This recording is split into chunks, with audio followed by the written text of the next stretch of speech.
আসসালামু আলাইকুম। বুকসুই তারিফ চ্যানেলে সবাইকে স্বাগতম। আমরা পড়া শুরু করেছিলাম মহিউদ্দিন আহমেদের লেখা বই বেলা অবেলা, বাংলাদেশ ১৯৭২ থেকে ১৯৭৫। এই অডিও বুক সিরিজের ইতিমধ্যেই ৬টা পর্ব আমাদের চ্যানেলে আপলোড করে দেওয়া হয়েছে। আজকে আমরা পড়া শুরু করব ৭ নম্বর পর্ব। শেখ মুজিব ফেব্রুয়ারিতে লাহোরে ইসলামী ঐক্য সংস্থার শীর্ষ সম্মেলনে অংশ নেওয়ার সময় পাকিস্তানের প্রধানমন্ত্রী ভুট্টোকে বাংলাদেশ সফরের আমন্ত্রণ জানিয়েছিলেন। ভুট্টো ৩ দিনের সফরে ২৭ জুন ১৯৭৪ সালে ঢাকায় আসেন। ভুট্টোর ঢাকা সফরের পরিকল্পনা চূড়ান্ত হলে ঢাকায় নিযুক্ত ভারতের হাই কমিশনার সুবিমল দত্ত পদত্যাগ করেন। তার চুক্তির মেয়াদ শেষ হতে আরও ১ বছর বাকি ছিল। ভারতের প্রধানমন্ত্রী ও পররাষ্ট্রমন্ত্রীকে লেখা চিঠিতে পদত্যাগের কারণ উল্লেখ করে তিনি লিখেছিলেন, ভুট্টোর হাতে বাংলাদেশের মানুষের রক্ত লেগে আছে। আমি নিজেকে মানিয়ে নিতে পারছি না এবং ভারত ও বাংলাদেশ সরকারকে আমি বিব্রত করতে চাই না। আমার বয়স হয়েছে এবং আমি নিজের কাছে পরিচ্ছন্ন থাকতে চাই।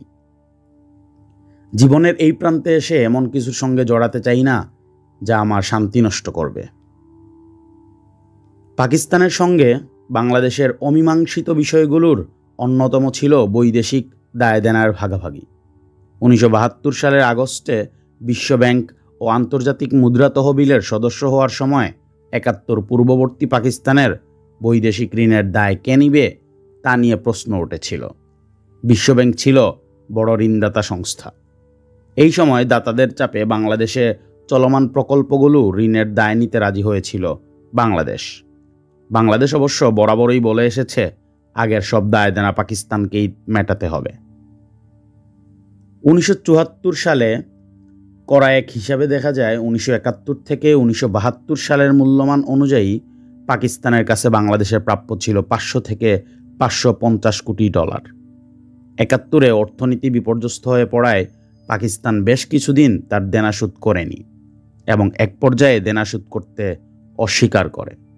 দাতাগোষ্ঠী পাকিস্তানের প্রতি সহানুভূতিশীল ছিল এবং বেশ কয়েকবার দেনা শোধের সময়সীমা বাড়িয়ে দিয়েছিল।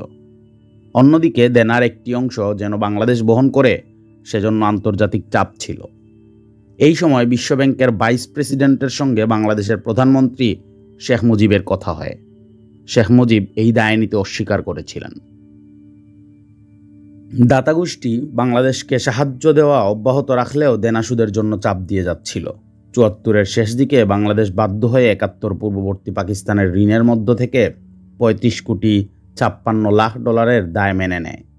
বিশ্বব্যাংক অবশ্য বাংলাদেশ থেকে ১২০ কোটি ডলার আদায় করতে চেয়েছিল।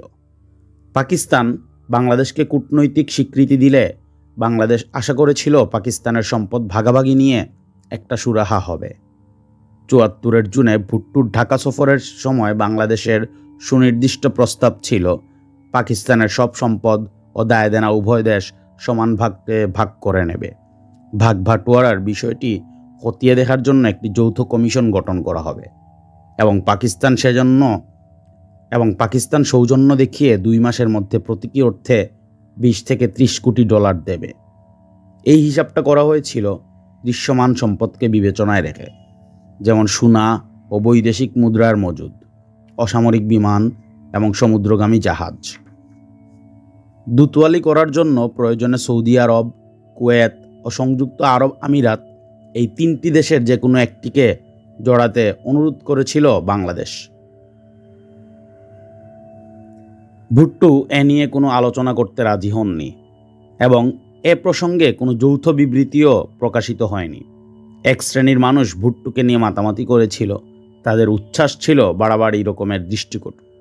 এর একটি উদাহরণ দিয়েছেন রাষ্ট্রপতি সহকারী প্রেস সচিব মাহবুব তালুকদার। ১৯ জুন ভুট্টোর দেশে ফেরার দিন রাষ্ট্রপতির মুখ্য সচিব এম কেরামত আলী বঙ্গভবন থেকে মাহবুব তালুকদারকে নিয়ে বের হলেন। তারা দেখলেন অনেক মানুষ রাস্তায় দাঁড়িয়ে আছে ভুট্টোকে দেখার জন্য। দুপুর ২:৩০টার দিকে পথের দুপাশে মানুষ উপচে পড়ছে। ভিড় সামলাতে পুলিশ ও রক্ষী বাহিনী ছিল তৎপর। তারা জনতাকে পেটাতে থাকল। বেলা ৩:৩০টার দিকে রক্ষী বাহিনী প্রেস ক্লাবের সামনে এসে রাইফেলের বাট দিয়ে মানুষকে ছত্রভঙ্গ করার চেষ্টা করে। অনেক সাংবাদিক নাজেহাল হন। বিশেষ করে ফটো সাংবাদিকরা। অবজারভার হাউসের সামনে দৈনিক পূর্বদেশ পত্রিকার সহকারী সম্পাদক কবি মহাদেব সাহাকে বেদম পেটানো হলে আহত অবস্থায় তাকে হাসপাতালে নেওয়া হয়। ভারতের রাষ্ট্রপতি বরাহগিরি ভেঙ্কটগিরির বাংলাদেশ সফরের দিনক্ষণ ঠিক হয়ে যাওয়া সত্ত্বেও হাই কমিশনার সুবিমল দত্ত তার অনেক আগেই ঢাকা ছেড়ে চলে যান। ভুট্টোকে স্বাগত জানাতে প্রটোকল অনুযায়ী ডেপুটি হাই কমিশনার JN দীক্ষিত ঢাকার তেজগাঁও বিমানবন্দরে যান। ভুট্টোর সফর, পরবর্তী সময়ের ঘটনাবলী এবং বাংলাদেশ ভারত সম্পর্কের টানাপোড়েন প্রসঙ্গে দীক্ষিতের বর্ণনা বেশ খোলামেলা। উনি বলেন, বিমানবন্দরে মুহুর্মুহু স্লোগান উঠেছিল, বাংলাদেশ পাকিস্তান মৈত্রী জিন্দাবাদ, জুলফিকার আলী ভুট্টো জিন্দাবাদ। অভ্যর্থনাকারীদের সারিতে থাকা আমাকে যখন তার সঙ্গে পরিচয় করিয়ে দেওয়া হলো, আমার সঙ্গে কর্মবর্ধন করে তিনি শেখ মুজিবুর রহমানের দিকে মুখ ফিরিয়ে বললেন, ও তিনি এই দেশের প্রতিনিধি যে দেশটি ৭১ উপমহাদেশের মানচিত্র বদলে দিয়েছে।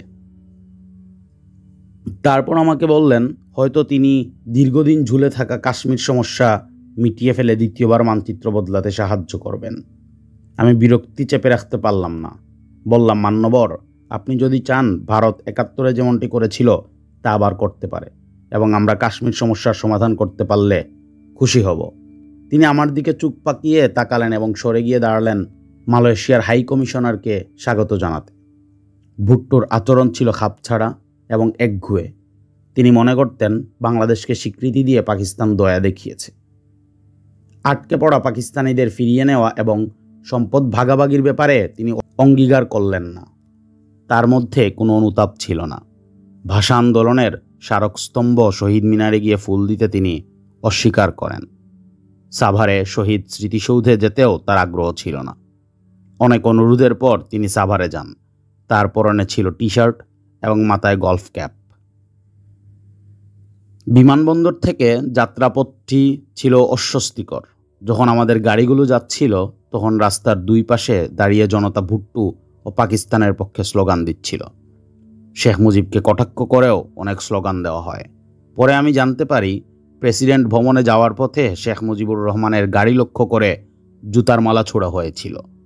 ইন্টারকন্টিনেন্টাল হোটেলের মোড়ে গাড়ির গতি যখন কমে গিয়েছিল তখন তারা আমার গাড়িতেও আঘাত করে এবং গাড়িতে লাগানো ভারতীয় পতাকা মুচড়ে দেয়। বলতে দ্বিধা নেই, রাগে আমার চোখে জল এসে গিয়েছিল। এই সফরে ভুট্টো একটি বার্তাই দিতে চেয়েছেন যে ভারত থেকে দূরে থাকো। তার সফর সঙ্গীরা বাংলাদেশের আমলাতন্ত্র ও সামরিক বাহিনীর পাকিস্তানপন্থী লোকদের সঙ্গে সম্পর্ক পুনঃপ্রতিষ্ঠা করতে পেরেছিলেন।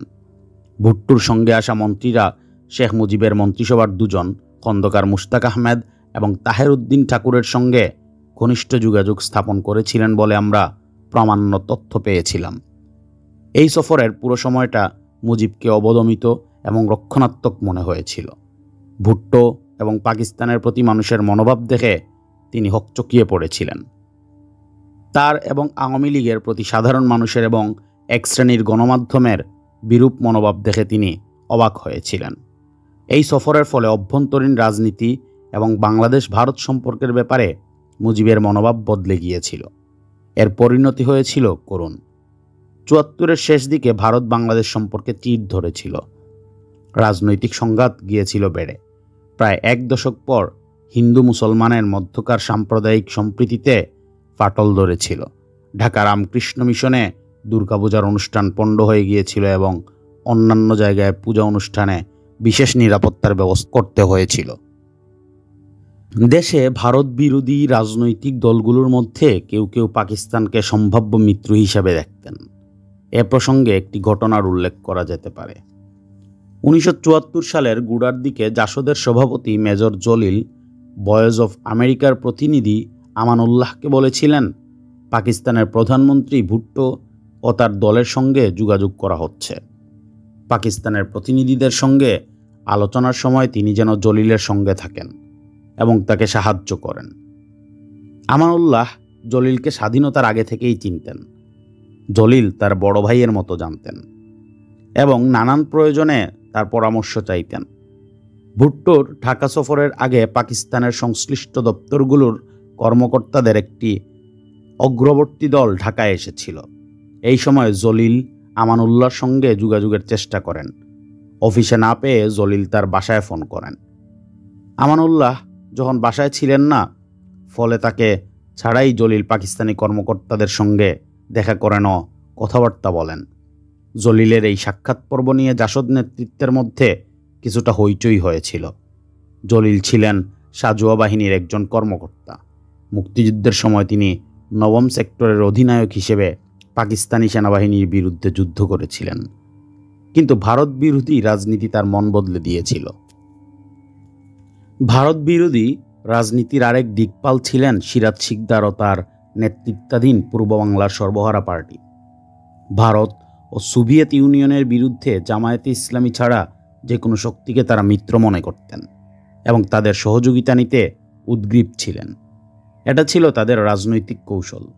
এ ব্যাপারে সর্বহারা পার্টির কেন্দ্রীয় কমিটির অন্যতম নেতা আকা ফজলুল হক রানা লেখককে দেওয়া সাক্ষাৎকারে কৌতূহল উদ্দীপক তথ্য দিয়েছেন। তিনি বলেন, আমি ছিলাম ময়মনসিংহ জেলার দায়িত্বে। ৭৪ সালে ঢাকায় আসি। শিকদার আমাকে পাকিস্তানের সঙ্গে যোগাযোগের সূত্র ধরিয়ে দিল। ঢাকায় পাকিস্তানের কোনো দূতাবাস ছিল না। মাদারীপুরের খন্দকার মহতাবউদ্দিন ছিলেন পাকিস্তানের সঙ্গে যোগসূত্র। তিনি ছিলেন মাশরেকি গ্রুপের কর্ণধার। তিনি ঢাকায় পাকিস্তান সেনাবাহিনীর মালপত্র সরবরাহের ব্যবসা করতেন।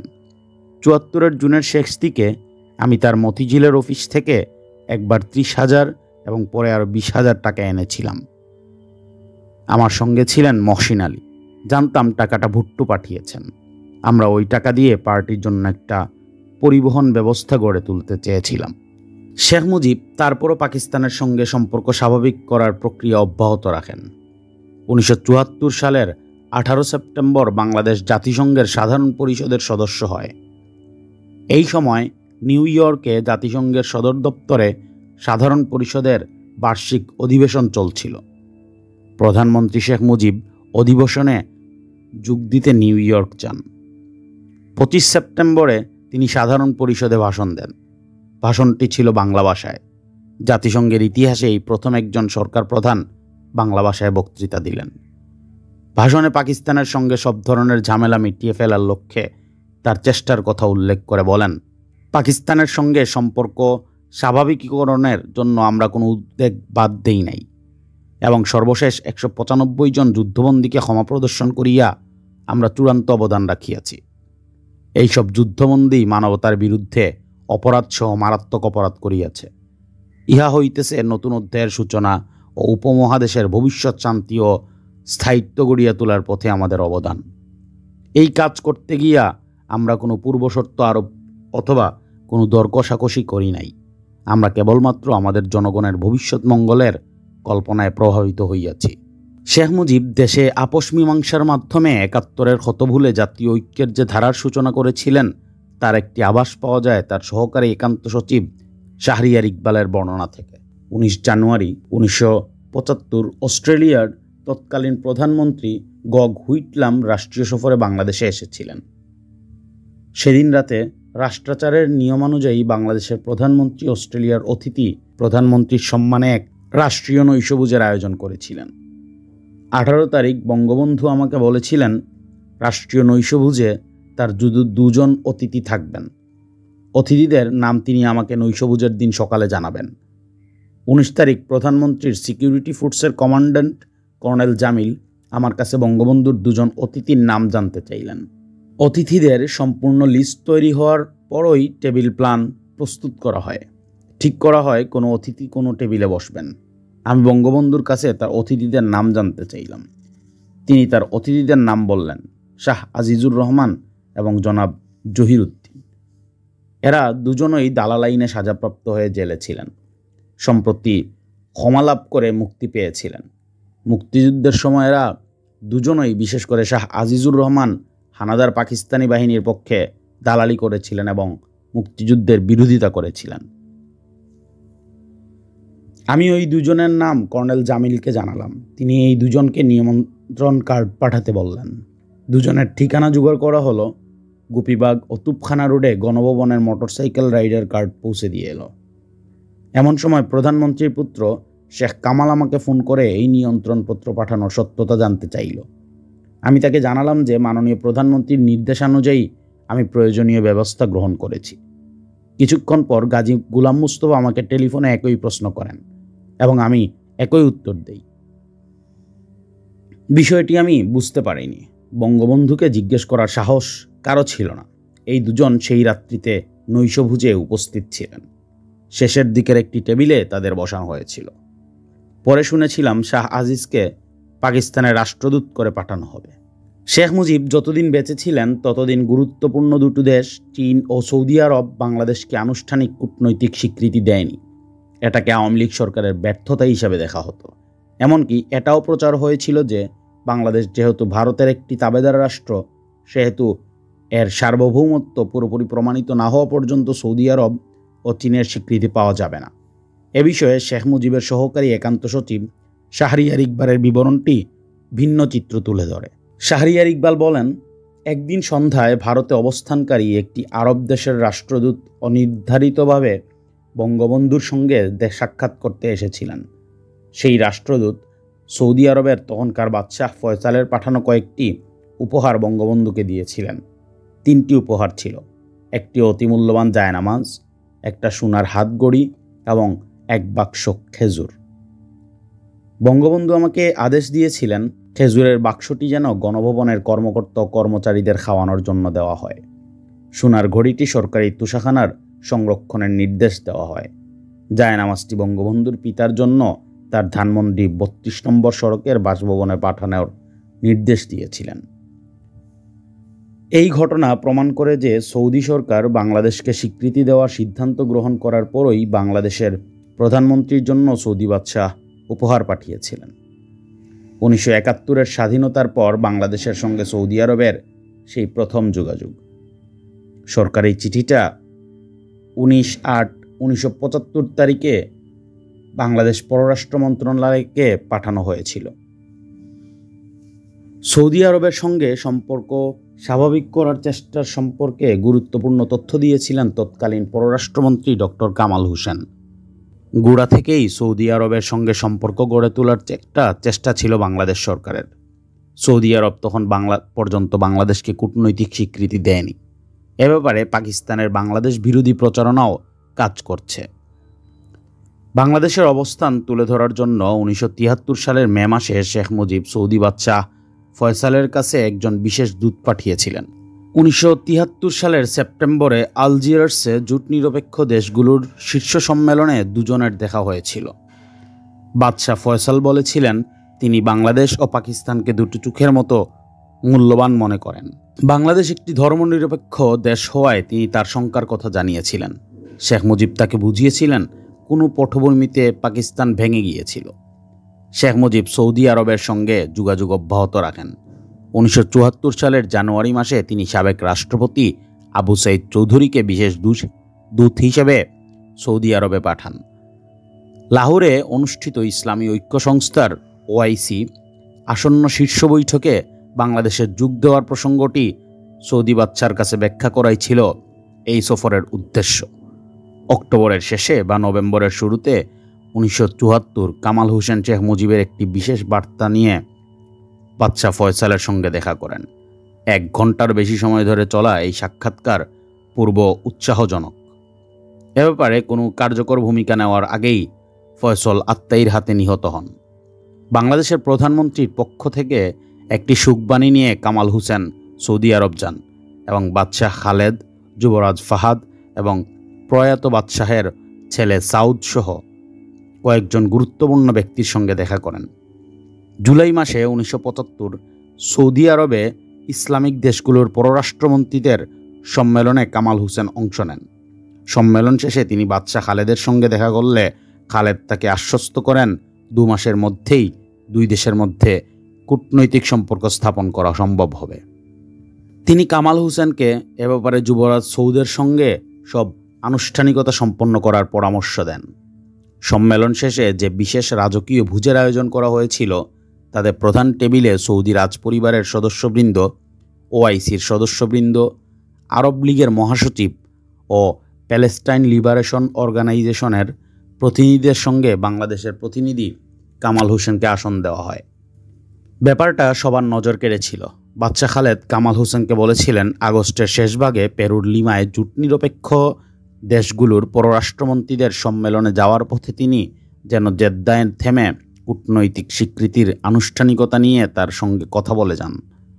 আগস্টের শেষে কামাল হোসেনের আর লিমা যাওয়া হয়নি। গণচীনের ঘটনাটিও অনুরূপ। এই ঘটনাটি শাহরিয়ার ইকবাল ওয়াশিংটনে বাংলাদেশের সাবেক রাষ্ট্রদূত এবং জাতিসংঘ বাংলাদেশের সাবেক স্থায়ী প্রতিনিধি হুমায়ুন কবিরের কাছে শুনেছিলেন। পরে তখনকার পররাষ্ট্র সচিব ফখরুদ্দিন আহমেদের কাছেও একই ঘটনা শুনেছিলেন।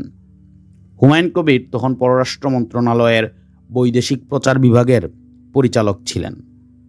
একদিন তাকে গণভবনে রাষ্ট্রপতির দপ্তরে ডেকে পাঠানো হয়। সেখানে উপস্থিত ছিলেন পররাষ্ট্রমন্ত্রী ডক্টর কামাল হোসেন ও পররাষ্ট্র সচিব ফখরুদ্দিন আহমেদ।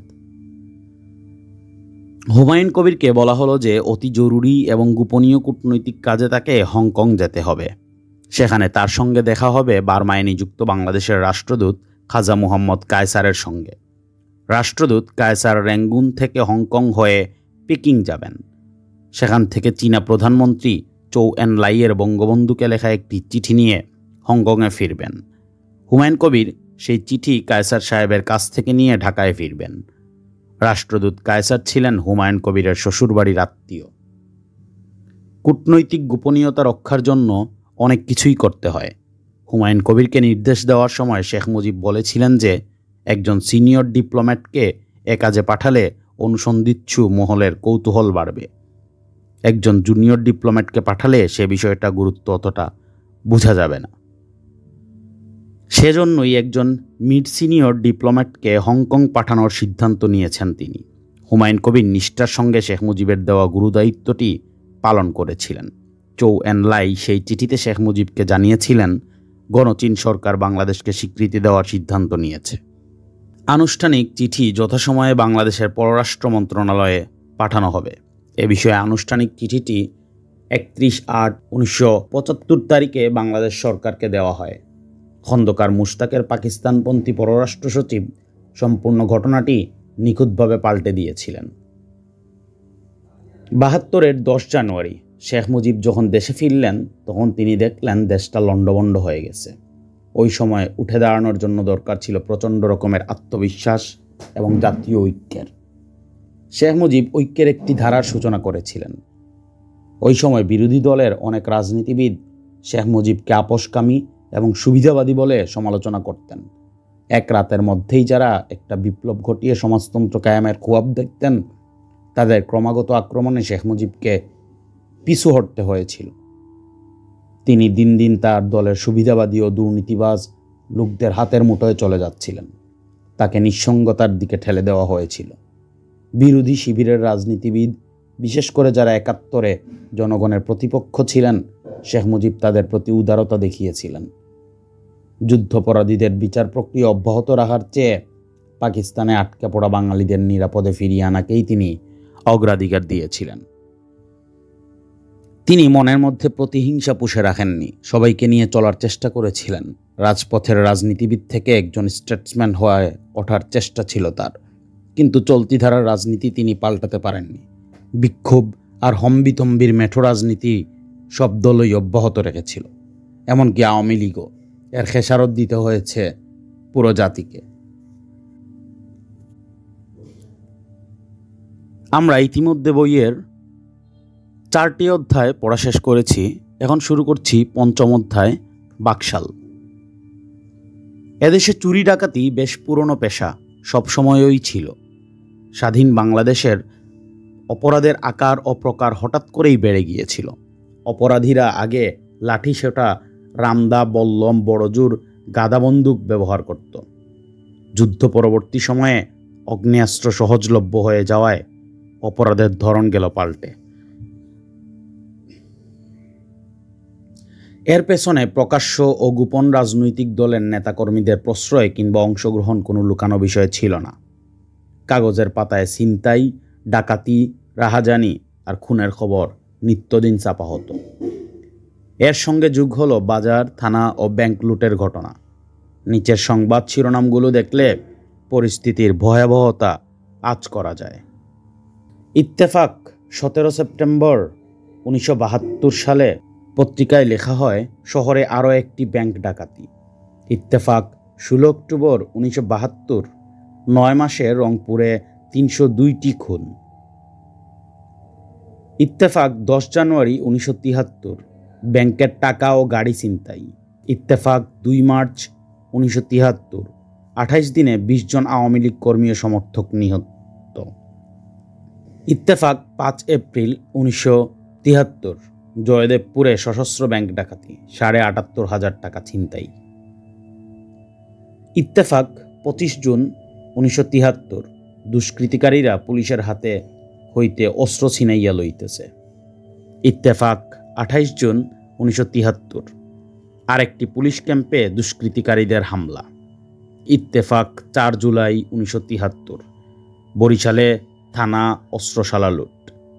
ইত্তেফাক 12 জুলাই 1973, পুলিশ ফাঁড়ি আক্রান্ত, সমুদয় অস্ত্রশস্ত্র লুট। ইত্তেফাক 28 জুলাই 1973, লৌহজং থানা ও ব্যাংক লুট। ইত্তেফাক 15 আগস্ট 1973, চট্টগ্রামে ব্যাংক ডাকাতি, লালদিঘিতে গ্রেনেড চার্জ, 18 জন আহত, পাথরঘাটায় রেঞ্জার অফিসের অস্ত্র লুট। ইত্তেফাক 25 সেপ্টেম্বর 1973, সংসদে প্রশ্নোত্তর, এ পর্যন্ত 73 জন পুলিশ ও বিডিআর খুন, 2টি থানা ও 17টি ফাঁড়ি লুট। ইত্তেফাক 30 সেপ্টেম্বর 1973, রাজশাহীতে পুলিশ ফাঁড়ি ভস্মীভূত, দুর্বৃত্তের গুলিতে 7 জন পুলিশ সহ অনন্য 12 ব্যক্তি নিহত। ইত্তেফাক 5 অক্টোবর 1973, রক্ষী বাহিনীর সঙ্গে গুলি বিনিময়ে 8 জন নিহত। ইত্তেফাক 6 অক্টোবর 1973, থানা খাদ্য গুদাম, ব্যাংক, ডাকঘর ও ওয়্যারলেস কেন্দ্র লুট। ইত্তেফাক 11 অক্টোবর 1973, হরিণাকুণ্ডু থানায় অগ্নিসংযোগ, অস্ত্রশস্ত্র লুট, সশস্ত্র হামলাকারীদের সহিত পুলিশের প্রচণ্ড গুলি বিনিময়ে আহত অবস্থায় 1 জন নকশাল গ্রেপ্তার। ইত্তেফাক 1 নভেম্বর 1973, 11টি থানা ও ফাঁড়ি লুট, পুলিশ সহ শতাধিক নিহত, সহস্রাধিক ডাকাতি অক্টোবরের খতিয়ান। গণকণ্ঠ 20 ডিসেম্বর 1973, গুলিবর্ষণ, পুলিং অফিসার অপহরণ, সন্ত্রাস, 5টি ইউনিয়নের নির্বাচন পণ্ডু, ইউনিয়ন পরিষদের নির্বাচনে ব্যালট বাক্স ছিনতাই। গণকণ্ঠ 2 ফেব্রুয়ারি 1974, জাতীয় সংসদে প্রশ্নোত্তর, 10,280টি ডাকাতি হয়েছে, বাজার লুট হয়েছে 13টি, থানা থেকে প্রায় 400 অগ্নেয়াস্ত্র লুট, দুষ্কৃতিকারীদের হামলায় 1809 জন নিহত। ইত্তেফাক 9 এপ্রিল 1974, গ্রেনেড বিস্ফোরণ, ছাত্রী আহত, 3 জন গ্রেপ্তার, ঢাকা বিশ্ববিদ্যালয় বন্ধ ঘোষণা। গণকণ্ঠ 29 জুন 1974, সংসদে স্বরাষ্ট্রমন্ত্রীর তথ্য, এ পর্যন্ত 9,560টি নরহত্যা, 1224টি ডাকাতি, 271টি রাজনৈতিক হত্যাকাণ্ড ঘটেছে। ইত্তেফাক 24 জুন 1974, বগুড়ায় থানা লুট, 2 জন পুলিশ সহ 3 জন নিহত। ইত্তেফাক 23 আগস্ট 1974, গত 23 মাসে দুষ্কৃতিকারীদের গুলিতে 4 জন এমসিএস সহ 524 জন আওয়ামী লীগ কর্মী নিহত। ইত্তেফাক 25 আগস্ট 1984, পাবনায় পুলিশ ও সশস্ত্র দলের মধ্যে গুলি, 1 ব্যক্তি নিহত। ইত্তেফাক 30 সেপ্টেম্বর 1974, থানা আক্রমণ, 2 ঘণ্টাব্যাপী গুলি বিনিময়, 1 জন পুলিশ নিহত। ইত্তেফাক 4 ডিসেম্বর 1974, মানিকগঞ্জে ব্যাংক ডাকাতি। রাজনীতি ক্রমেই সংঘাতময় হয়ে উঠছিল, খুনোখুনি বাড়ছিল, সরকারি দলের কর্মী সমর্থক এবং রাষ্ট্রীয় আইন শৃঙ্খলা বাহিনীর সদস্যদের হাতে বিরোধী রাজনৈতিক দলের নেতাকর্মীদের হয়রানি, গুম এবং খুনের খবর মানুষের মুখে মুখে চাউর হতো। আওয়ামী লীগের অনেক নেতাকর্মীও তাদের রাজনৈতিক প্রতিপক্ষ কিংবা অজ্ঞাত আত্মীয়ের হাতে নিহত হয়েছিলেন। বাংলাদেশের গণপরিষদ এবং প্রথম জাতীয় সংসদের আলোচনায় অন্তত 6 জন সংসদ সদস্য নিহত হওয়ার তথ্য উঠে এসেছে। তাদের নামে সংসদে শোক প্রস্তাব নেওয়া হয়। গুপ্ত হত্যার প্রথম শিকার ছিলেন 1970 সালে জাতীয় পরিষদে খুলনা 5 আসন থেকে নির্বাচিত মোহাম্মদ আব্দুল গফুর। তিনি 6 জুন 1972 নিহত হন। সৌগাতুল আলম সগীরকে হত্যা করা হয় 3 জানুয়ারি 1973। তিনি 1970 সালের নির্বাচনে প্রাদেশিক পরিষদে বাখরগঞ্জ 18 আসন থেকে সদস্য হয়েছিলেন। 1973 সালে ফরিদপুর 17 আসন থেকে নির্বাচিত AMF নুরুল হক হাওলাদার নিহত হন 30 মে 1973। বাখরগঞ্জ 3 আসন থেকে 1990 সালে প্রাদেশিক পরিষদে এবং 1973 সালে জাতীয় সংসদে নির্বাচিত সদস্য মোতাহার উদ্দিনকে 1974 সালের 10 জানুয়ারি হত্যা করা হয়। 1970 সালে ঢাকা 22 আসন থেকে নির্বাচিত প্রাদেশিক পরিষদের সদস্য গাজী ফজলুর রহমানও নিহত হন। সর্বশেষ হত্যাকাণ্ডটি ঘটে 25 ডিসেম্বর 1974 সালে কুষ্টিয়ার কুমারখালীতে ঈদের জামাতে। ওই দিন নিহত হন কুষ্টিয়া 4 আসনের সংসদ সদস্য মোহাম্মদ গুলাম কিবরিয়া। উল্লেখ্য যে 1974 সালের 3 ফেব্রুয়ারি জাসদের জাতীয় কমিটির সহসভাপতি মুশাররফ হোসেনকে যশোরে অজ্ঞাত আত্মায়ীরা গুলি করে হত্যা করে। তিনি বাংলাদেশের প্রথম গণি পরিষদের সদস্য ছিলেন। স্থানীয় জাসদের দাবি, সরকারি দলের সমর্থনপুষ্ট লোকেরা তাকে হত্যা করেছে। সংসদে তার নামে কোনো শোক প্রস্তাব উত্থাপিত হয়নি। সশস্ত্র রাজনীতির প্রধান অনুঘটক ছিল পূর্ব বাংলার সর্বহারা পার্টি ও জাসদ। সর্বহারা পার্টিতে যোগ দিয়েছিলেন 1972 সালে সেনাবাহিনী ছেড়ে আসা লেফটেন্যান্ট কর্নেল অবসরপ্রাপ্ত জিয়াউদ্দিন। আরেক সাবেক সেনা কর্মকর্তা লেফটেন্যান্ট কর্নেল অবসরপ্রাপ্ত আবু তাহের যোগ দিয়েছিলেন জাসদে। দল দুটি বিপ্লবের কথা বলত। জিয়াউদ্দিনের ঘাঁটি ছিল পার্বত্য চট্টগ্রামে। তাহের জাসদের মধ্যে থেকে গড়ে ওঠা বিপ্লবী গণবাহিনীর নেতৃত্ব দিলেও ফুল টাইম সরকারি চাকরি করতেন। মুক্তিযুদ্ধে একটি পা হারানোর কারণে তিনি সামরিক পরিভাষায় ডাউন ক্যাটাগরাইজড হয়ে সেনাবাহিনী ছাড়তে বাধ্য হয়েছিলেন। প্রধানমন্ত্রী তাকে একটি অসামরিক পদে নিয়োগ দিয়েছিলেন, প্রথমে অভ্যন্তরীণ নৌ পরিবহন সংস্থায় এবং পরে পানি উন্নয়ন বোর্ডে। মার্কিন সাংবাদিক ড্যানিয়েল সাদারল্যান্ডের একটি প্রতিবেদনে তাদের কর্মতৎপরতার উল্লেখ পাওয়া যায়। প্রতিবেদনটি ছাপা হয়েছিল বোস্টন থেকে প্রকাশিত ক্রিশ্চিয়ান সায়েন্স মনিটর পত্রিকায়। বাংলাদেশের বিরাজমান দুর্ভিক্ষের বর্ণনা দিতে গিয়ে 18 অক্টোবর 1974 ছাপা হওয়া এই প্রতিবেদনে তিনি লেখেন, যত ক্ষুদ্র বা বিচ্ছিন্নই হোক না কেন, তারা বিপ্লব চালিয়ে যেতে বদ্ধপরিকর। কিছু সংখ্যক মুক্তিযোদ্ধা যারা বাংলাদেশের স্বাধীনতার আগে পশ্চিম পাকিস্তানি সৈন্যদের বিরুদ্ধে গেরিলা যুদ্ধ চালিয়েছে এবং এখন মনে করছে যে শেখ মুজিব ও তার অনুচররা তাদের সঙ্গে প্রতারণা করছে। সাদারল্যান্ড জিয়াউদ্দিনের নাম উল্লেখ না করে বলেন, এইসব বিরোধী মুক্তিযোদ্ধাদের একজন হচ্ছেন জৈনেক লেফটেন্যান্ট কর্নেল, যিনি মুক্তিযুদ্ধের একজন বীর ও পরে ঢাকার সামরিক ব্রিগেডের অধিনায়ক ছিলেন। মাস কয়েক আগে তিনি আন্ডারগ্রাউন্ডে চলে গেছেন। দুর্ভিক্ষ প্রসঙ্গে সাদারল্যান্ডের মন্তব্য ছিল, দুস্থ মানুষের অসন্তোষ কখনো সংগঠিত বিরোধী আন্দোলনের দিকে যাবে কিনা ভবিষ্যতেই তা বলে দেবে। আওয়ামী লীগের মধ্যে একতার বুননটা ক্রমশ ছিঁড়ে যাচ্ছিল। বিষয়টি উঠে এসেছে গওহর রিজভির একটি গবেষণাপত্রে। দলের মধ্যে দলাদলি প্রসঙ্গে রিজভি বলেন, অর্থনৈতিক ও রাজনৈতিক সংকট বাড়ার সঙ্গে সঙ্গে আওয়ামী লীগের ভেতরেও উত্তেজনা দেখা দেয়। আওয়ামী লীগের ভেতরে উপদলীয় কুন্দল কোনো নতুন নয়। এতদিন এটা নিয়ন্ত্রণ করা গেছে প্রথমত পাকিস্তানের বিরুদ্ধে ধারাবাহিক সংগ্রাম ও দ্বিতীয়ত শেখ মুজিবের ব্যক্তিত্বের কারণে। শেখ মুজিবের পর দলের নেতা কে হবেন এর মীমাংসা হয়নি। মুজিবের ব্যক্তিগত হস্তক্ষেপের কারণেই দলে প্রকাশ্য বিভক্তি দেখা যায়নি। মন্ত্রিসভার কয়েকজন সদস্য সরকার থেকে দূরত্ব বজায় রাখতে শুরু করেন। কেবল মন্ত্রিসভায় নয়, তরুণ নেতৃত্বেও ফাটল ধরেছিল। তুফায়েল আহমেদ শেখ ফজলুল হক মনির কাছ থেকে সরে যাচ্ছিলেন এবং এর ফলে কেন্দ্রীয়, জেলা ও মহকুমা পর্যায়ে যুব ও শ্রমিক সংগঠনের মধ্যে বিভক্তি তৈরি হয়। দেশে রাষ্ট্রপতি শাসিত সরকার ব্যবস্থা কায়েম হতে যাচ্ছে, এরকম গুঞ্জন ছিল। 17 নভেম্বর 1974 ইংরেজি সাপ্তাহিক হলিডে পত্রিকায় অচিন্ত সেনের এক প্রতিবেদনে বলা হয়, সরকার শীঘ্রই রাষ্ট্রপতি শাসিত পদ্ধতি, বিপ্লবী কাউন্সিল ও উপদেষ্টা পরিষদ গঠনের মাধ্যমে কাঠামোগত পরিবর্তন আনবে বলে কানাঘুষা শোনা যাচ্ছে। প্রতিবেদনে আরও বলা হয়, প্রধানমন্ত্রীর সাম্প্রতিক বাগদাদ ও কায়রো সফরের পরপরই সরকার পদ্ধতি বদলানোর চিন্তা শুরু হয়েছে এবং একদলীয় ব্যবস্থা কেমনে কাজ করবে এটা দেখতে ও বুঝতে তিনি এই দেশ দুটো সফর করেছেন। ইতিমধ্যে একটা ইংরেজি দৈনিকে রাষ্ট্রপতি শাসিত সরকার ব্যবস্থার গুঞ্জন শুরু হয়েছে এবং বলা হচ্ছে সংসদীয় গণতন্ত্র এদেশের মানুষের জন্য উপযোগী নন। 1974 সালের 28 ডিসেম্বর রাষ্ট্রপতি মোহাম্মদুল্লাহ সংবিধানের 141 ক অনুচ্ছেদের এক দফায় দেওয়া ক্ষমতা বলে দেশে জরুরি অবস্থা ঘোষণা করেন।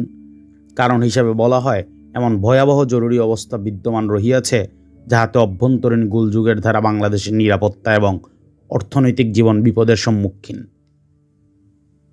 নাগরিক সংগঠন মৌলিক অধিকার সংরক্ষণ ও আইন সাহায্য কমিটির সাধারণ সম্পাদক মওদুদ আহমেদ জরুরি অবস্থা ঘোষণা করার বিষয়টি আইনগতভাবে চ্যালেঞ্জ করার প্রস্তুতি নেন। রাতে হলিডে সম্পাদক এনায়েতুল্লাহ খান এবং ইত্তেফাকের সম্পাদক আনোয়ার হোসেন মঞ্জু তার বাসায় আসেন। তাদের সঙ্গে তিনি এ বিষয়টি নিয়ে কথা বলেন। পরদিন সকালে মওদুদ গ্রেপ্তার হন। মওদুদের ভাষ্যমতে জানা যায়, ভোরবেলায় পুলিশ সুপার জাব্বার সাহেব দরজায় বেল টিপলে দরজা খোলার পর আমার স্ত্রী জানালেন যে তারা আমার সঙ্গে দেখা করতে চান। রাতের বেলায় ঘরে ঢুকেনি, ব্রিটিশ আমল থেকে দেশের আইনে মানা আছে বলে। ডক্টর কামাল হোসেন আর ব্যারিস্টার আমিনুল ইসলামকে খবরটা দিলাম। তারা শুনে অবাক। তারা প্রথমে গেলেন স্বরাষ্ট্রমন্ত্রী মনসুর আলী সাহেবের বাসায়। তিনিও কিছু জানেন না, শুধু বিস্মিত হলেন। খুব ভালো মানুষ ছিলেন, আমার কথা শুনে আশ্চর্য হলেন। তারপর ওরা যখন প্রধানমন্ত্রীর বাড়িতে গেলেন, শেখ সাহেব জানালেন আমাকে কারাবন্দি করার নির্দেশ তিনি নিজেই দিয়েছেন। টেলিফোনে যখন তারা এই খবরটা দিলেন তখন আর দেরি করিনি, তাড়াতাড়ি প্রস্তুত হয়ে পড়লাম জেলখানায় যাওয়ার জন্য। আগরতলা ষড়যন্ত্র মামলায় শেখ মুজিবুর রহমানের জন্য বিদেশ থেকে আইনজ্ঞ স্যার টমাস উইলিয়ামকে আনার ব্যবস্থা আমিই করেছিলাম। 11 মাস তার মামলায় নিজের পকেটের পয়সা খরচ করে নানা কিছু আয়োজন করেছি। তার অবৈতনিক একান্ত সচিবের কাজ করেছি। গোলটেবিল বৈঠকে তার সঙ্গে গিয়েছি তাকে সাহায্য করার জন্য। মাস 6 আগে 16 জুলাই 1974 শেখ সাহেব আমাকে অনেক কথা বলেছিলেন রাগ করে। এদেশের বুদ্ধিজীবীদের মেরুদণ্ডহীনতার কথা জিজ্ঞেস করেছিলাম। পাবলার কমিউনিস্ট নেতা আব্দুল মতিনের মামলা আমি কেন করি? টিপু বিশ্বাস, ওয়াহিদুর রহমানের জন্য আমার সহানুভূতি কেন থাকবে? শান্তি সেন, অরুণা সেন কে আমার?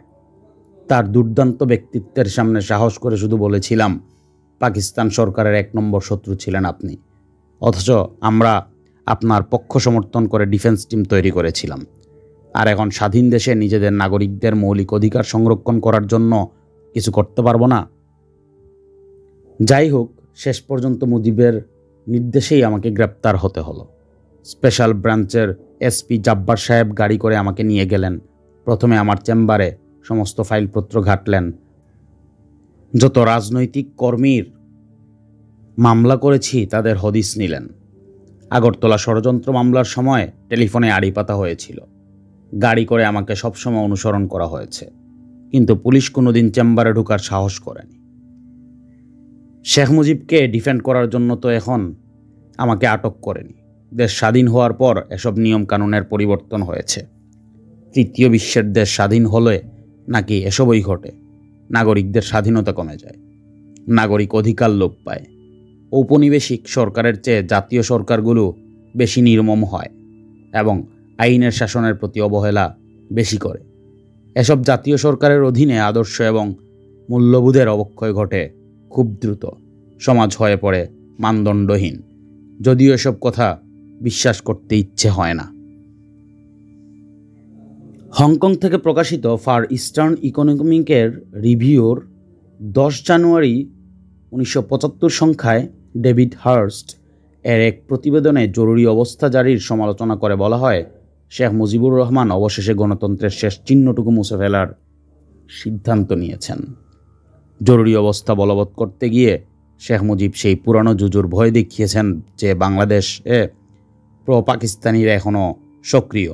কিন্তু অধিকাংশ পর্যবেক্ষক একমত যে যেহেতু আওয়ামী লীগ সরকার ব্যর্থ হয়েছে, সেজন্যই জরুরি অবস্থা চালু করা হয়েছে। 17 জানুয়ারি লন্ডন থেকে প্রকাশিত ডেইলি টেলিগ্রাফে মুজিব একনায়কত্ব কায়েম করেছে শিরোনামে প্রকাশিত এক প্রতিবেদনে পিটার গিল মন্তব্য করেন, বাংলাদেশের প্রধানমন্ত্রী শেখ মুজিবুর রহমান তার দেশে পার্লামেন্টারি গণতন্ত্রের শেষ চিহ্নটুকু লাথি মেরে মুছে দিয়েছেন। পরিস্থিতি প্রকৃত অর্থেই সংকটজনক ছিল এবং জরুরি অবস্থা জারি করার মাধ্যমে পরিস্থিতি নিয়ন্ত্রণে আনার চেষ্টা করা হয়েছিল, কিন্তু এটাই জরুরি অবস্থা জারির একমাত্র উদ্দেশ্য ছিল না। শেখ মুজিব চেয়েছিলেন শোষণমুক্ত দেশ গড়ার লক্ষ্যে প্রশাসনে এবং সংবিধানে সংস্কার এনে সিদ্ধান্ত বাস্তবায়নের পথ সহজ করতে। এ প্রসঙ্গে মওদুদ আহমেদের মন্তব্য হলো, শুধু আইন শৃঙ্খলা পরিস্থিতি স্বাভাবিক করার জন্য নয়, সরকারের রাজনৈতিক লক্ষ্য বাস্তবায়নের জন্য জরুরি অবস্থা ঘোষণা অপরিহার্য হয়ে পড়েছিল। 17 জানুয়ারি 1975 গণভবনে আওয়ামী লীগ সংসদীয় দলের বৈঠক শুরু হয়। দলের নির্বাহী কমিটির সদস্যরাও বিশেষ আমন্ত্রণে এই সভায় যোগ দেন। সভায় জাতীয় সমস্যাগুলো সমাধানের উপায় আলোচনা করতে গিয়ে প্রশাসনের আমূল পরিবর্তনের প্রয়োজনীয়তার ওপর গুরুত্ব দেওয়া হয়। শেখ মুজিব বিরাজমান পরিস্থিতির কড়া সমালোচনা করে সমস্ত ব্যর্থতার জন্য সরকারকে দায়ী করেন। পরপর 3 দিন 7 ঘন্টার তীব্র বাদানুবাদের মধ্য দিয়ে সভা শেষ হয়। শেখ মুজিবের বিরোধিতা করার সাহস কারো ছিল না। কয়েকজন নেতা ঘটনার গতি সমর্থন করতে পারেননি এবং আলোচনায়ও তারা বসেননি।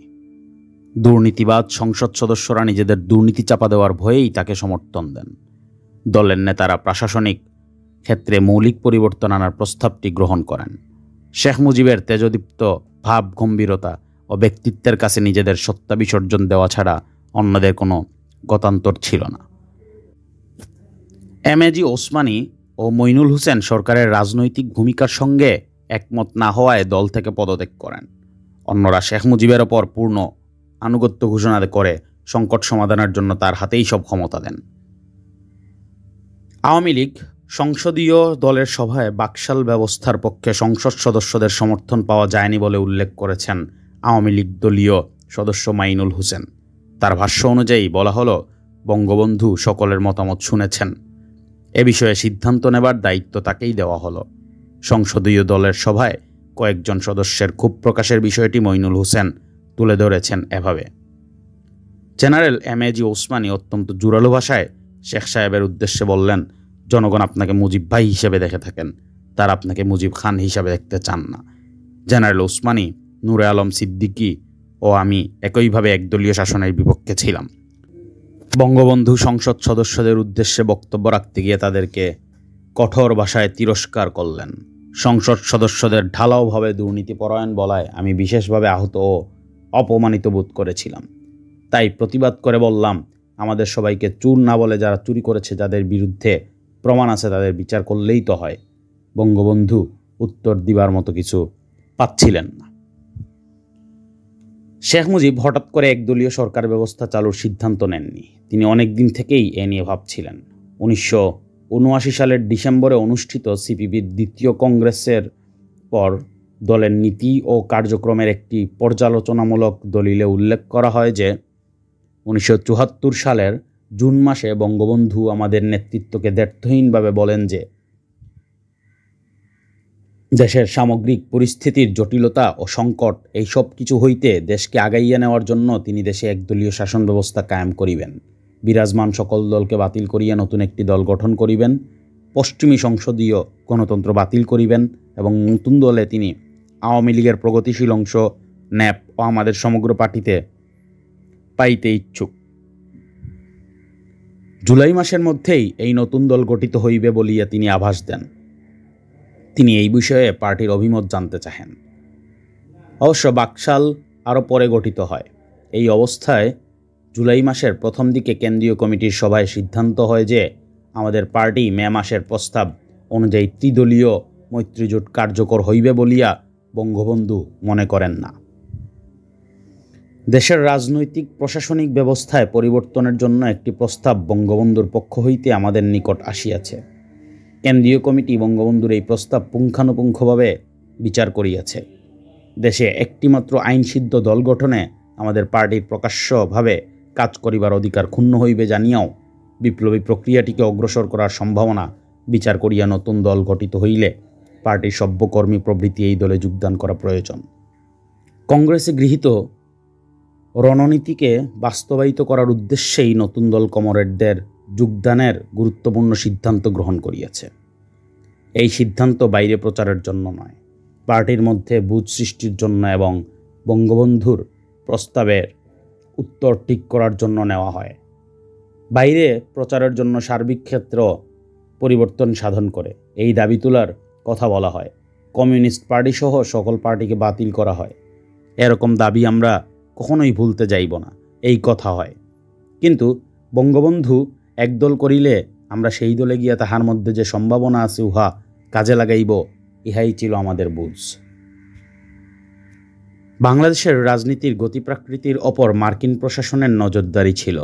1975 সালের 23 জানুয়ারি বাংলাদেশের পররাষ্ট্র সচিব মার্কিন রাষ্ট্রদূত ডেভিস ইউজিন বুস্টারকে বলেছিলেন শেখ মুজিব ওয়েস্টমিনিস্টার পদ্ধতির গণতন্ত্র ছেড়ে প্রেসিডেন্সিয়াল পদ্ধতি গ্রহণ করবেন। ফলে প্রেসিডেন্ট পার্লামেন্টের রাজনৈতিক বাধ্যবাধকতার বাইরে গিয়ে পছন্দের দক্ষ লোকদের মন্ত্রিসভায় নিতে পারবেন। শেখ মুজিব তানজানিয়ার নেতা জুলিয়াস নায়ারের মতো সমাজতান্ত্রিক ধাঁচের একটা দল বানাবেন, এমন একটা গুঞ্জন থাকলেও পররাষ্ট্র সচিব তা নাকচ করে দেন। অথচ 48 ঘন্টার মধ্যেই পালাবদল ঘটে গেল। 25 জানুয়ারি 1975 সালে সংসদের চতুর্থ সংশোধনী বিল উত্থাপন করা হয়। এক নজিরবিহীন ন্যূনতম সময়ের মধ্যে বিলটি 294 এবং 0 ভোটে সংসদে পাশ হয়ে যায়। অত্যন্ত গুরুত্বপূর্ণ হলেও বিলটি নিয়ে সংসদে কোনো আলোচনা হয়নি। এই বিলের মাধ্যমে একদলীয় সরকার ব্যবস্থা কায়েম করে রাষ্ট্রপতির ওপর নির্বাহী আইন ও বিচার বিভাগের সকল নিয়ন্ত্রণ ন্যস্ত করা হয়। একই সংশোধনী বলে শেখ মুজিব দেশের রাষ্ট্রপতি হিসাবে ক্ষমতা নেন। বিল পাশ হওয়ার পর পদত্যাগ করার সুযোগ না দিয়ে মোহাম্মদুল্লাহকে রাষ্ট্রপতির পদ থেকে সরিয়ে দিয়ে শেখ মুজিব তৎক্ষণাৎ স্পিকারের কাছে নতুন রাষ্ট্রপতি হিসাবে শপথ নেন। প্রকৃতপক্ষে এক দলের নিয়ন্ত্রণাধীন সংসদীয় ব্যবস্থা থেকে একদলীয় সরকার ব্যবস্থায় রূপান্তর ঘটে। সেদিন চতুর্থ সংশোধনী বিল সংসদে পাশ হয়। ওই সময় সিপিবির মুখপত্র সাপ্তাহিক একতার সম্পাদক মতিউর রহমান সংসদের অতিথি গ্যালারিতে উপস্থাপিত থেকে বিষয়টি দেখেছেন। তার অভিজ্ঞতা ছিল কিছুটা এরকম। তিনি বলেন, স্পিকার আব্দুল মালেক উকিল অধিবেশন শুরু করলেন। চিফ হুইপ শাহ মোয়াজ্জেম হোসেন বললেন, আপনাদের সামনে প্রস্তাব দেওয়া হয়েছে। আমার প্রস্তাব হলো এটা পাঠ না করা। সবাই মিলে প্রস্তাব পাঠ না করার প্রস্তাব পাশ করলেন। উনি আবার চতুর্থ সংশোধনী প্রস্তাব পাশের প্রস্তাব আনলেন এবং তা পাশ হলো। কয়েক মিনিটের মধ্যে একটি নতুন রাষ্ট্রের শাসন ব্যবস্থার আমূল পরিবর্তন। আমার অবাক লেগেছিল। পুরোটাই ছিল সাজানো। সংসদ ভবনে বঙ্গবন্ধুর প্রেস সেক্রেটারি তুয়াব ভাইয়ের কাছে আমি 2-1 বার গিয়েছি। দেখি তাজউদ্দিনের ঘাড়ে হাত দিয়ে শেখ মুজিব বেরিয়ে আসছেন। তাজউদ্দিন মন্ত্রিসভায় নাই, but he attended the meeting and tried to convince others including CPB leadership, আপনারা তাড়াহুড়া করে এটাতে যাবেন না, বাধা দেন। তাজউদ্দিন ওয়াজ সিরিয়াসলি কনভিন্সড যে এটা ঠিক পথ না। উনি মিটিংয়ে পার্টিসিপেট করেননি। সিপিবিকে বলেছেন, নিশ্চয়ই অন্য দলকেও বলেছেন সেম কথাটি। চতুর্থ সংশোধনী বিল যখন পাশ হয় তখন প্রতিবাদী কণ্ঠ ছিল খুবই কম।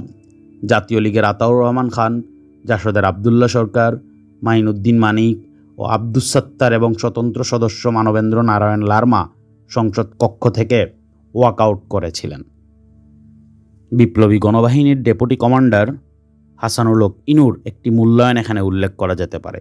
তার মতে বঙ্গবন্ধু শেখ মুজিব অবৈধ দখলদার ছিলেন না, তবে তিনি স্বৈরশাসকে রূপান্তরিত হন। তার স্বৈরতান্ত্রিক পদক্ষেপসমূহকে যথা 2 ও চতুর্থ সংশোধনীর সংসদ বৈধতার ছাড়পত্র দেয় এবং তিনি নির্বাচন ছাড়াই একচ্ছত্র ক্ষমতার অধিকারী স্বৈরতান্ত্রিক রাষ্ট্রপতি হন। সংবিধান সংশোধনের মধ্য দিয়ে শেখ মুজিব রাষ্ট্রপতির দায়িত্ব নিজ হাতে নেওয়ার বিষয়টা ভারতের গণমাধ্যমে যেমন প্রচার পেয়েছিল, সমালোচনাও হয়েছিল।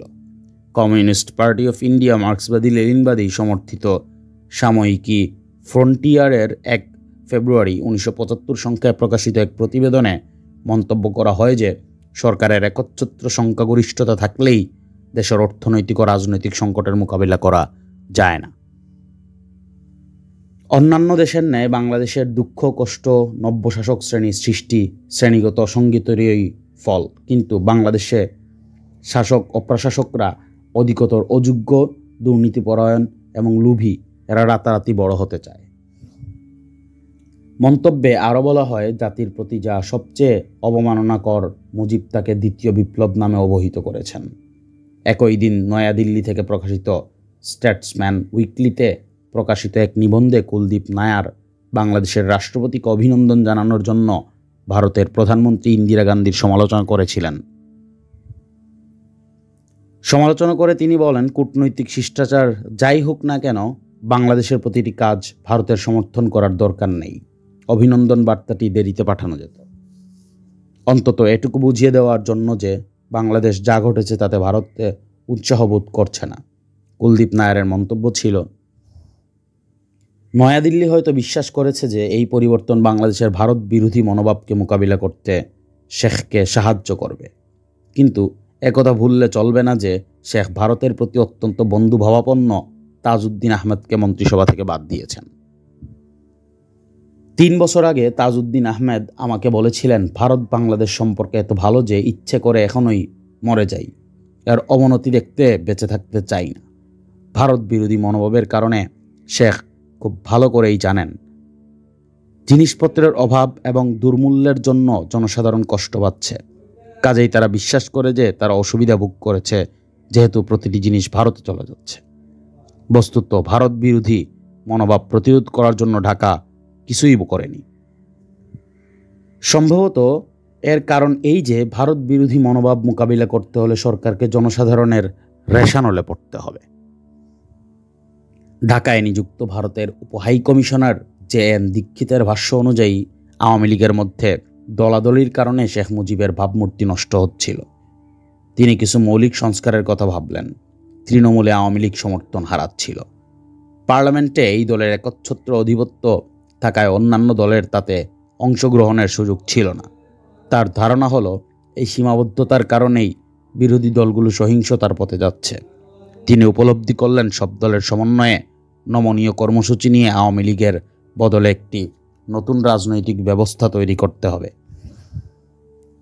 তিনি ঠিক করলেন, বাকশাল হবে একটি জাতীয় মহাজোট, যা হবে জাতীয় সংহতি ও পুনর্গঠনের প্রধান হাতিয়ার। দীক্ষিতের ভাষ্যমতে মুজিব একদলীয় ব্যবস্থা ঘোষণা করলেন। তিনি ইতিমধ্যেই তাজউদ্দিনকে বাদ দিয়েছেন। তিনি তার ভাগ্নে শেখ মনি, ভগ্নিপতি সেরনিয়াবাত এবং অনুগত আমলাদের ওপর দিন দিন নির্ভরশীল হয়ে পড়ছিলেন। এ সময় রক্ষী বাহিনীর প্রধান ব্রিগেডিয়ার নুরুজ্জামান তার বাহিনীকে ট্যাঙ্ক ও অন্যান্য সাজুয়া যানবাহন দেওয়ার জন্য মুজিবকে অনুরোধ করে বলেন, তিনি যেসব পরিবর্তন এনেছেন সেজন্য সামরিক বাহিনী ও অন্যরা তার নিরাপত্তার জন্য হুমকি হতে পারে। সামরিক অভ্যুত্থান ঠেকানোর জন্য রক্ষী বাহিনীর হাতে ন্যূনতম সামরিক সরঞ্জাম থাকা দরকার। শেখ মুজিব নুরুজ্জামানের আশঙ্কা উড়িয়ে দিয়ে বলেছিলেন, এরা সবাই তার সন্তান এবং এরা তার ক্ষতি করবে না। রক্ষী বাহিনী একটি আধা সামরিক বাহিনী হিসেবেই থাকুক। নুরুজ্জামানের পরামর্শে ভবিষ্যৎবাণী ছিল। সংবিধান সংশোধন করে শেখ মুজিবের রাষ্ট্রপতি হওয়াকে ভারত প্রকাশ্যে সমালোচনা না করলেও ইন্দিরা গান্ধী এবং ভারতের রাজনৈতিক নেতৃত্ব শেখ মুজিবের উত্তরোত্তর কর্তৃত্ববাদী হয়ে ওঠার ব্যাপারে খুশি ছিলেন না। ভারতের সঙ্গে ঘনিষ্ঠ নেতাদের কাছ থেকে মুজিবের দূরে সরে যাওয়ায় ভারত নাখুশ হয়েছিল। ৭৫-এর গোড়ার দিকে ভারতের পররাষ্ট্রমন্ত্রী YB চেবনের ঢাকা সফরের শেষ সময় দুই দেশের সম্পর্ক ক্রমশ শীতল হয়ে পড়ার লক্ষণ দেখা গিয়েছিল। মার্চ-এপ্রিলের মধ্যে এটা পরিষ্কার হয়ে গিয়েছিল যে মুজিব ভারতের সঙ্গে উষ্ণ সম্পর্কের বৃত্ত থেকে বেরিয়ে আসছেন। তিনি ভেবেছিলেন, স্বাধীনতার স্বার্থরক্ষা এবং এই অঞ্চলে নিজের অবস্থান ধরে রাখার জন্য বাংলাদেশের পররাষ্ট্রনীতি বদলানো দরকার। সরকারের দৃষ্টিতে পূর্ব বাংলার সর্বহারা প্রার্থী পার্টির প্রধান সিরাজ শিকদার ছিলেন মোস্ট ওয়ান্টেড টেররিস্ট। ৭৫-এর ১ জানুয়ারি তিনি চট্টগ্রামে গ্রেপ্তার হন। তাকে ঢাকায় নিয়ে আসা হয়। পরদিন সরকারের এক প্রেস বিজ্ঞপ্তিতে জানানো হয়, পালিয়ে যাওয়ার সময় পুলিশের গুলিতে তিনি নিহত হয়েছেন। বিজ্ঞপ্তির ভাষ্য অনেকেই বিশ্বাস করেননি। সিরাজ শিকদারের মৃত্যু নিয়ে অনেক হইচই হয়েছিল। জাতীয় সংসদে দেওয়া ভাষণে শেখ মুজিব কথা প্রসঙ্গে বলেছিলেন, কোথায় সিরাজ শিকদার? এ নিয়ে অনেকেই অভিযোগের তীর শেখ মুজিবের দিকে তাক করে বলেন, একথা বলে শেখ মুজিব সিরাজ শিকদার হত্যার দায় যেন নিজের কাঁধেই নিয়ে নিলেন। দিনটি ছিল 25 জানুয়ারি 1975। জাতীয় সংসদে চতুর্থ সংশোধনী বিল পাশ হওয়ার পর সংসদে নেতা শেখ মুজিব দীর্ঘ ভাষণ দিয়েছিলেন। ভাষণে তিনি কথা প্রসঙ্গে সিরাজ শিকদারের নাম উচ্চারণ করেছিলেন, যদিও তা ভাষণের একমাত্র বিষয় ছিল না। তিনি দুর্নীতিবাজ, ঘুষখোর, চোরাকারবারিদের উৎখাত করার আহ্বান জানিয়ে বিপ্লবীদের কর্মকাণ্ড নিয়ে বিষাদাগার করেন। ভাষণের এই অংশটুকু ছিল এরকম। তিনি বলেন, আর একটা দল, তাদের আমি ক্ষমা করে দিয়েছিলাম, কোনো দেশ করে নাই এইসব। স্পিকার সাহেব, আপনি তো ছিলেন, কোনো দেশের ইতিহাসে নাই। পড়ুন দুনিয়ার ইতিহাস। বিপ্লবের পরে যারা বিপ্লবকে বাধা দিয়েছে, যারা শত্রুদের সঙ্গে সহযোগিতা করেছে, যারা দেশের মানুষকে হত্যা করেছে, কোনো দেশ তাদের ক্ষমা করে নাই। কিন্তু আমরা করেছিলাম, সবাইকে ক্ষমা করেছিলাম।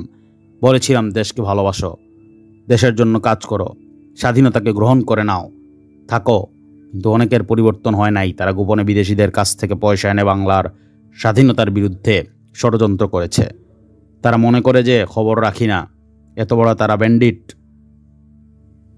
মানুষকে রাতের অন্ধকারে হত্যা করে মনে করে যে তাকে কেউ ধরতে পারবে না। কোথায় সিরাজ শিকদার?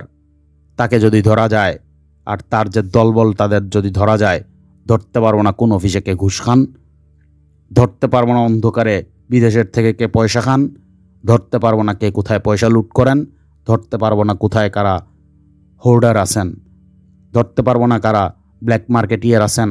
নিশ্চয়ই ধরতে পারবো, সময়ের প্রয়োজন শুধুমাত্র।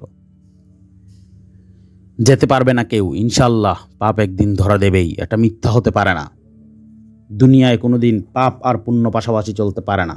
পুণ্য চলে একদিকে, পাপ চলে অন্যদিকে। Vice and virtue can not go together. We should not forget it. আজকে তাদের ক্ষমা করেছিলাম, তারা গ্রামে গ্রামে গিয়ে আমাদের দুঃখ দুর্দশা সম্বন্ধে কটাক্ষ করে। বন্ধ করে দেওয়া হবে এসব। তাদের অধিকার দেওয়া হবে স্বাধীনতাকে নাস্বাত করে দেওয়ার জন্য। কোনো দেশ দেয় নাই, আমরা দিয়েছিলাম মাফ করে। মাফ যদি হজম করতে না পারা যায়, তাহলে কেমন করে কঠোর হস্তে দমন করতে হয় তা আমরা জানি। আজকে দুঃখের সঙ্গে একথা বলতে হচ্ছে, যার যা ইচ্ছা লেখো। কেউ এ নামে বাংলাদেশকে ডাকে, কেউ ও নামে বাংলাদেশকে ডাকে। বাংলাদেশের নাম পর্যন্ত বলতে তারা লজ্জাবোধ করে। তাদের অধিকার নাই বাংলার মাটিকে থাকার, যেমন নাই এই সমস্ত সন্ত্রাসবাদীদের, যারা মনে করে যে তাদের কেউ ধরতে পারবে না। ভুলে যান, ভুলে যান। বাংলার মাটি, বাংলার নারী আমি জানি। স্পিকার সাহেব, এইভাবে রাত্রিবেলা দুজনকে মেরে বিপ্লব করা যায় না। যদি তাই হতো তবে আওয়ামী লীগ বোধহয় 10 বছর 20 বছর আগেই আরম্ভ করতে পারত। 10টিকে মারলাম, 5টিকে মারলাম, তাতে বিপ্লব হয় না। ওটা ডাকাতি হয় বা খুন, এতে মানুষের জীবনকেই অতিষ্ঠ করা হয়। আমরা পড়ছিলাম মহিউদ্দিন আহমেদের লেখা বই বেলা ও বেলা, 1972 থেকে 1975। আজ এ পর্যন্তই। আগামীকাল আবার নতুন একটি পর্ব নিয়ে আপনাদের সামনে হাজির হব। আসসালামু আলাইকুম।